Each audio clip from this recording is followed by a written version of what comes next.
ये फ़िल्म हमें बताती है कि शादी रील से नहीं, समझदारी से चलती है और यहाँ तो रील्स ने शादी ही बर्बाद कर दी। तो आइए देखते हैं क्या हुआ शिव और शक्ति के बीच। तो फ़िल्म की शुरुआत में हम शिव नाम के लड़के को देखते हैं, जो अपने परिवार के साथ शक्ति नाम की लड़की को देखने आया था। फिर जैसे ही शिव शक्ति को देखता है, तो वह उससे पसंद आ जाती है। फिर इन दोनों को बात करने के लिए अकेले भेजा जाता है। तो शिव देखता है कि शक्ति के घर में अम्बेडकर जी और पेरियार की फ़ोटो लगी है, यानी वह थोड़ा इंडिपेंडेंट बनकर रहना चाहती है। इसलिए शक्ति को इम्प्रेस करने के लिए वो भी थोड़ा फेमिनिस्ट की तरह बातें करने लगता है और दोनों एक दूसरे को पसंद कर लेते हैं। फिर शक्ति और शिव अक्सर साथ में टाइम स्पेंड करने लगते हैं और शिव अक्सर शक्ति के सामने ऐसे दिखाता था जैसे वह लेडीज की फ्रीडम के लिए हमेशा आगे रहता है, जो देखकर शक्ति को भी बहुत अच्छा लगता है। यहाँ तक कि वो शक्ति को अपने साथ सिगरेट भी पिलाता है, जिससे हम समझ पाते हैं कि शिव अपनी सारी अच्छाई शक्ति को बता रहा था। जैसा अक्सर प्यार में पड़े लड़के लड़की को इम्प्रेस करने के लिए करते हैं, वहीं सब शिव कर रहा था। जिसके बाद यह कुछ ही दिनों में शादी कर लेते हैं और उनकी जिंदगी काफी अच्छी चलने लगती है। वहीं शिव शक्ति को अलग फ्लैट में ले आता है ताकि वहां पर यह लोग आराम से रह सकें। तब शक्ति भी कहती है कि तुम कितनी अच्छे हो, मेरा इतना ख्याल रखते हो, मुझे हमेशा तुम्हारे साथ ही रहना है। फिर यहाँ से सीन सीधा 2 साल बाद शिफ्ट हो जाता है, जहाँ शिव आज एक नारायण नाम के वकील के पास आता है और कहता है कि सर मुझे तलाक चाहिए। यह सुनकर नारायण कहता है कि काम हो जाएगा, लेकिन मुझे सब डिटेल में बताओ, ऐसी नौबत आई ही क्यों। तो शिव यहाँ कहानी बताने लगता है और सीन पास में जाता है जब इनकी शादी को 1 ही महीना बीता था। तो शिव देखता है कि शक्ति ने मंगलसूत्र ही नहीं पहना है। पूछने पर शक्ति कहती है कि मैंने वो ज्वेलरी बॉक्स में रख दिया है क्योंकि बड़ा हैवी लग रहा था। इस पर शिव को यह बात अच्छी नहीं लगती, क्योंकि उसने तो हमेशा अपनी माँ को मंगलसूत्र पहने देखा है। हालांकि यहाँ शिव कुछ नहीं कहता। फिर एक दिन बाद जब शिव काम से घर आता है, तो देखता है कि शक्ति ने खाना ही नहीं बनाया है और वह आज आराम से रील बना रही है। जब शिव पूछता है कि खाना ही क्यों नहीं बनाया, तो वह कहती है कि मेरा मन ही नहीं था। जिस पर शिव को बहुत गुस्सा आता है, लेकिन फिर भी वह कुछ नहीं कह पाता, क्योंकि उसने शादी से पहले काफी बड़े बड़े वादे किए थे कि मेरी बीवी हमेशा आजाद रहेगी, जो उसका मन करेगा वो वही करेगी। पर आज जब शक्ति अपने मन का कर रही थी, तो शिव को बहुत गुस्सा आ रहा था। जिसके बाद शिव बताता है कि शादी के कुछ ही महीनों में हमारे बीच झगड़े शुरू हो गए थे और बात धीरे धीरे बढ़ने लगी है। यहाँ तक कि शक्ति ने मुझे हमेशा कपल्स की रील दिखाती थी, जिसमें वो एक दूसरे को गिफ्ट देते हैं और उसका कहना था कि तुम भी मुझे ऐसे ही सरप्राइज दिया करो। एक तरह से रील के कारण इनके पीछे लड़ाइयाँ बढ़ रही थी, क्योंकि रील्स ने शक्ति की एक अलग ही उम्मीद बढ़ा दी थी। इस तरह से लड़ाई झगड़े दिन में 2-4 बार तो हो ही जाते थे। फिर एक दिन जब शिव जॉब से घर आता है, तो देखता है कि उसके घर पर एक मेड आई है और शक्ति शिव से बताती है कि अब से यह आंटी घर का सारा काम करेंगी, मुझसे अब घर का काम नहीं होता।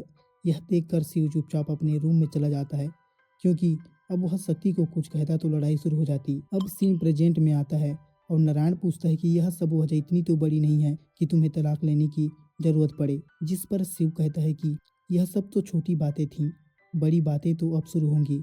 और फिर सीन पास्ट में चला जाता है, जहां आज शिव अपनी रिश्तेदार की शादी में शक्ति के साथ आया था। यहाँ शक्ति बड़े स्टाइल में तैयार होकर आई थी, जो देखकर शिव की माँ को अच्छा नहीं लगता और वहीं रिश्तेदार भी तरह तरह की बातें बना रहे थे। तब शिव की माँ शिव से कहती है कि इसे कहो थोड़ा सही से कपड़े पहन कर आए।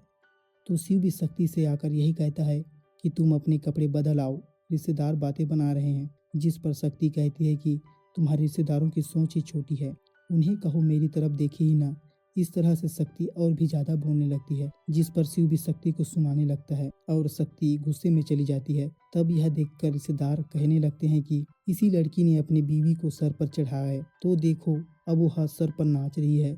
यह सुनकर शिव को बहुत दुख होता है कि वह कहाँ फंस गया। अब इसके कुछ दिन बाद शक्ति की फ्रेंड अपना एक बुटीक ओपन करती है, जहां उसने शिव को भी बुलाया था। तो शिव उस दिन का बदला लेने के लिए यह धोती पहनकर आता है, जो देखकर शक्ति शर्मिंदा होकर वहां से चली जाती है। इससे शिव का बदला पूरा होता है। फिर जब शिव घर पर आकर रील्स देख रहा होता है, तभी वह देखता है कि शक्ति ने एक ट्रेंड के छोटे कपड़ों में रील डाली थी और उस पर लोग गंदे गंदे कमेंट कर रहे थे। जिस पर शिव आकर कहने लगता है कि तुम यह रील डिलीट करो, ऐसी रील तुमने डाली ही क्यों।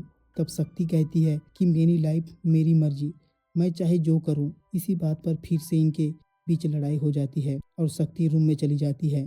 तब बाहर बैठकर गुस्से में शिव खूब शराब पीता है।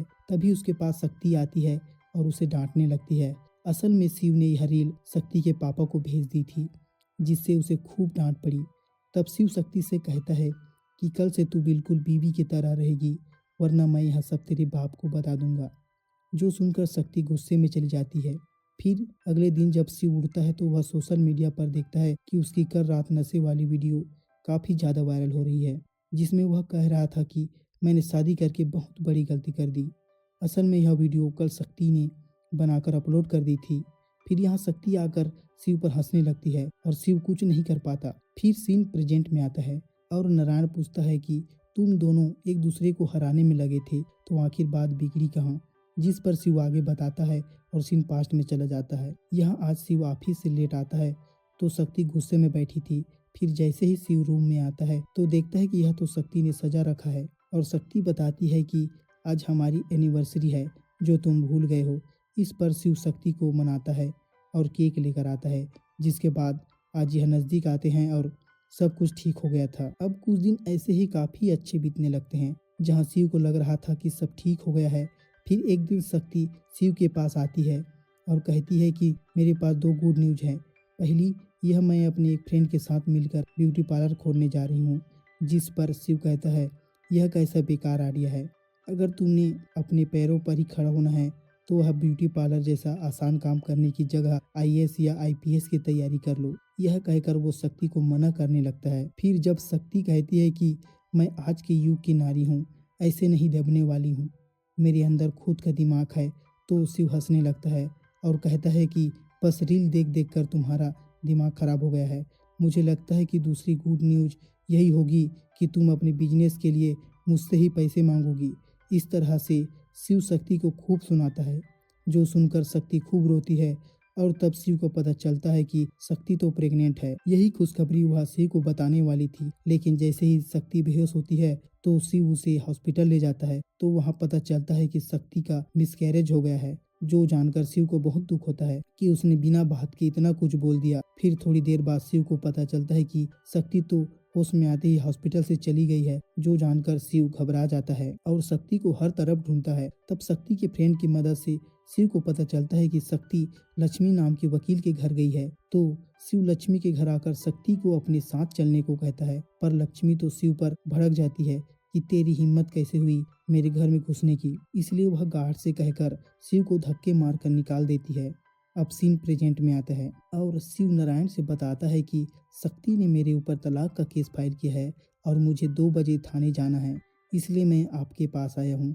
तभी वहाँ पर नारायण का दोस्त सिद्धू आता है और नारायण उसे लेकर सीधा थाने निकल जाता है शिव का केस लड़ने के लिए। फिर हम थाने का सीन देखते हैं, जहाँ पुलिस के सामने एक कपल लड़ाई कर रहा था, क्योंकि यहाँ लेडी ने दूसरा चक्कर चला लिया था। इसके बावजूद पति को लेडी का खर्चा देना पड़ता है। इस पर पुलिस वाली कहती है कि मैं कुछ नहीं जानती, तुझे तलाक के बाद अपनी इस वाइफ को खर्चा देना पड़ेगा, वरना मैं तुझे अंदर कर दूंगी। एक तरह से यहाँ दिखाया गया है कि कानून आदमियों के लिए कितना बुरा है, जहाँ उनके लिए कोई सुनवाई नहीं है। खैर, इसके बाद जैसे ही सिद्धू और नारायण शिव का केस लड़ने आते हैं तो देखते हैं कि यहाँ तो लक्ष्मी शक्ति का केस लड़ने आई है। यह देखकर नारायण कहता है कि अब चाहे कुछ भी हो जाए, मैं तुम्हारा केस जिता कर ही रहूंगा। इस पर लक्ष्मी भी गुस्से में कहती है कि जीतेगी तो शक्ति ही। खैर, फिर नारायण सिद्धू को भेजता है आज शिव को रिप्रेजेंट करने, और यहाँ पुलिस वाली लक्ष्मी से शक्ति का केस पूछती है, जिस पर लक्ष्मी कहती है कि यह केस डोमेस्टिक वायलेंस का है, जहाँ शक्ति पर शिव ने हाथ उठाया और शक्ति का बच्चा गिर गया। तब नारायण सिद्धू को कॉल पर बताता है कि कहो, यह सब पति पत्नी की बीच की बात है, काउंसलिंग से सब ठीक हो सकता है। पर यह सुनकर लक्ष्मी कहती है कि नहीं, यह मामला ऐसे सॉल्व नहीं होगा, यह सारी गलती शिव की है, इसलिए इन दोनों का तलाक होना चाहिए। वहीं एक कांस्टेबल को नारायण चाय वाले के लिए पैसे खिलाता है ताकि वह सिद्धू की साइड ले। तब यहाँ सिद्धू बहाने की शक्ति को चिढ़ाने लगता है, जिस पर शक्ति भड़क जाती है और इसी बात का फायदा उठाकर वो कांस्टेबल जिसे नारायण ने पैसे खिलाए थे, वह कहती है कि मुझे तो यह लड़की ही घमंडी लग रही है और इसी ने लड़के को परेशान किया होगा। तब इस पर शक्ति कांस्टेबल पर भड़कने लगती है और शिव सिद्धू के कहे अनुसार रोने की एक्टिंग करने लगता है, जिससे यहाँ ऐसा दिखाते हैं कि यहाँ शिव की कोई गलती नहीं है, शक्ति ने ही उसको परेशान कर रखा है। तब पुलिस वाली भी कह देती है कि मैं कोई कंप्लेंट नहीं करने वाली, आप यह मामला कोर्ट में ही ले जाएं, क्योंकि मुझे लड़के की कोई गलती नहीं दिख रही। इस पर नारायण ने यह बाजी मार ली थी, जो देखकर लक्ष्मी को बहुत गुस्सा आता है। फिर लक्ष्मी यहाँ से जाते समय शक्ति से कहती है कि थोड़ा सा कंट्रोल कर लेती तो कंप्लेंट से हमारा केस और पक्का हो जाता। जिस पर शक्ति कहती है कि मुझसे गलती हो गई, अब आपको जो ठीक लगे वैसा करिए, मैं तलाक के लिए तैयार हूँ। फिर जब शक्ति लक्ष्मी के साथ घर आती है तो वहाँ एक बच्ची की फ़ोटो देखकर वह पूछती है, यह कौन है? जिस पर लक्ष्मी बताती है कि यह मेरी बेटी है, जो अब बेंगलुरु में अपनी मौसी के साथ रहती है, क्योंकि मैं नहीं चाहती कि मेरे पति का काला साया मेरी बेटी पर पड़े, क्योंकि मैंने 2 साल पहले अपने पति से तलाक लिया था। इधर हम सिद्धू और शिव को देखते हैं, जो आज शिव के फ्लैट पर शराब पी रहे थे। फिर बातों बातों में सिद्धू बताता है कि नारायण का भी तुम्हारी तरह तलाक हुआ था और वह लक्ष्मी है, वही नारायण की बीवी थी। घर के कलेश से तंग आकर इन दोनों ने 7 साल बाद तलाक लिया था और नारायण के ऊपर लक्ष्मी ने कई तरह के इल्ज़ाम लगाकर नारायण को सबके सामने जलील किया और अपनी बेटी की कस्टडी लेकर उसे अपनी मौसी के पास भेज दिया था, ताकि नारायण कभी अपनी बेटी को न देख पाए। इतना ही नहीं, इसी केस के चलते लक्ष्मी ने नारायण को 2 साल के लिए कोर्ट में कदम रखने से भी बैन करवा दिया था। इसलिए नारायण उस समय पुलिस स्टेशन में तुम्हारा केस रिप्रेजेंट करने नहीं आया था। पर सबसे अच्छी बात यह है कि कल से नारायण का बैन हटने वाला है, इसलिए तो वो अब खुद तुम्हारा केस लड़ेगा। अब इसके बाद हम शिव और शक्ति को कोर्ट में देखते हैं, जहां लक्ष्मी कहती है कि मेरी क्लाइंट को तलाक चाहिए, लेकिन नारायण कहता है कि मेरा क्लाइंट अपनी बीवी के साथ रहना चाहता है। तब दोनों वकीलों के बीच काफ़ी बहस होती है। तब लक्ष्मी कहती है कि शिव ने नशे में शक्ति को पीटा है, जिसके कारण उसका बच्चा अबॉर्शन हो गया। यह सुनकर जज चौंक जाते हैं, लेकिन यह नारायण कहता है कि सर, अगर ऐसा होता तो आप शक्ति की जांच की ऑर्डर दें, इससे पता चल जाएगा कि शिव ने उसे टॉर्चर किया है या नहीं। तब जज यह ऑर्डर दे देता है। साथ ही इन दोनों को काउंसलिंग के लिए भी ऑर्डर मिलता है, जिसके बाद यह दोनों काउंसलिंग के लिए आते हैं। यहाँ पर काउंसलिंग से इन्हें ज़रा भी फर्क नहीं पड़ता। वहीं जब यह बात शिव के पापा को पता चलती है तो वह शिव पर खूब भड़कते हैं कि तूने तलाक लेने की सोची भी कैसे, इससे हमारा नाम ही खराब होगा। पर शिव कुछ ही नहीं कह पाता। वही यहाँ शक्ति के पापा भी आ जाते हैं। शक्ति पर भड़क रहे होते हैं कि तूने मेरी नाक कटा दी, चुपचाप यह केस खत्म करो और चलो घर, मैं तुम्हारे बीच सुलह करवा दूंगा। लेकिन शक्ति मना कर देती है, जिस पर लक्ष्मी पुलिस को बुलाकर उन्हें यहाँ से निकाल देती है। वहीं लक्ष्मी शक्ति से कहती है कि अब तुम्हें जॉब शुरू कर देनी चाहिए, क्योंकि तलाक के बाद तुम्हें अपने पैरों पर खड़ा होना होगा। तो शक्ति भी कुछ न कुछ जॉब करने लगती है। वही यहाँ लक्ष्मी ने शिव को फंसाने के लिए कई सारे आरोप सोच लिए थे कि वह कैसे भी शिव को हरा देगी, चाहे उसके लिए शिव पर कितने घिनौने आरोप ही क्यों न लगाने पड़े। अब इसके बाद कोर्ट का सीन दिखाते हैं, जहां शक्ति की मेडिकल रिपोर्ट आ गई थी और उसमें साफ लिखा था कि हार्मोनल इम्बैलेंस की वजह से बच्चा नहीं बच पाया। तब लक्ष्मी कहती है कि भले ही कोई एविडेंस नहीं है, लेकिन यह शिव खूब शराब पीता है और मेरी क्लाइंट को टॉर्चर भी करता है। इसलिए वो शिव की वही शराब वाली वीडियो दिखाती है, जो देखकर जज तुरंत शिव को अल्कोहल टेस्ट लिख देते हैं, जिससे पता चले वो शराबी है या नहीं। जिसके बाद हम देखते हैं कि शिव यह टेस्ट पास कर लेता है। तो लक्ष्मी शिव पर और भी कई सारे आरोप लगाती है, जिससे वो एडिक्ट है ये सब साबित हो जाता है।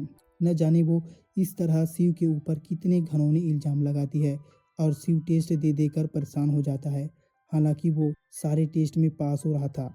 अब जब लक्ष्मी सब जगह से हार रही थी तो वह सबसे खतरनाक वेपन का इस्तेमाल करती है और पता चलता है कि वो एक लड़की इस केस में लेके आई है, जिसके जरिए वो शिव पर इल्ज़ाम लगाने वाली है कि शिव इस लड़की को परेशान करता है। यह जानकर तो नारायण कहता है कि इससे तो केस बिगड़ जाएगा, इसलिए वह अपना दिमाग चलाता है और शिव को जज की कार के से ही एक्सीडेंट करा देता है, जिससे यह केस जज आगे बढ़ा देते हैं, क्योंकि शिव हॉस्पिटल पहुंच गया था।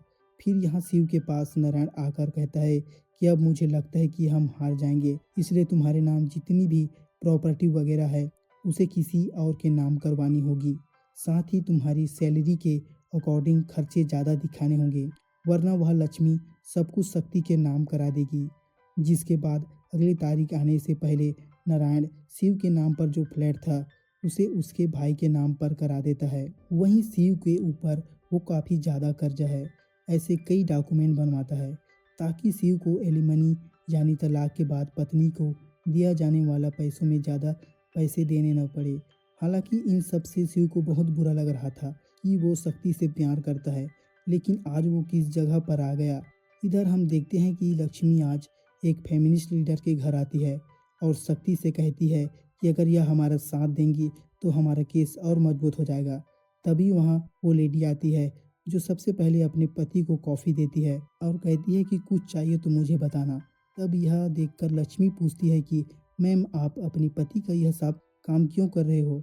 जिस पर वह लेडी कहती है कि क्योंकि मैं उनसे प्यार करती हूँ, इसलिए उनका काम मैं नहीं करूँगी तो कौन करेगा। इस तरह से वह काफ़ी कुछ बताती है कि आजकल हम सोचने लगे हैं कि पति की गुलामी नहीं करेंगे, लेकिन यह गुलामी नहीं, यह तो हमारा प्यार होता है। और आजकल तो पति भी अपनी पत्नियों की सेवा करते हैं, तो क्या जो प्यार वह डिजर्व करते हैं वह उन्हें नहीं मिलना चाहिए? यह सब सुनकर लक्ष्मी और शक्ति सोच में पड़ जाते हैं, क्योंकि इन्हें अपनी गलती का एहसास हो गया था। वही यहाँ शिव जब सिद्धू से अपने केस की बात कर रहे थे कि आजकल सब बराबरी करने लगे हैं, लेकिन कोई एक दूसरे को सपोर्ट बनाना ही नहीं चाहता। मुझे देखा जाए तो मुझे कोई शौक नहीं है दूसरों के घर काम करने का, लेकिन मैं अपने पति का हाथ बटाने के लिए यह सब करती हूँ। जो सुनकर शिव को भी लगता है कि उसने शक्ति से दूर जाकर गलती कर दी, क्योंकि वह तो उसे आज भी प्यार करता है। जिसके बाद एक तरफ शिव उदास रहने लगता है तो दूसरी तरफ शक्ति भी उदास रहने लगती है।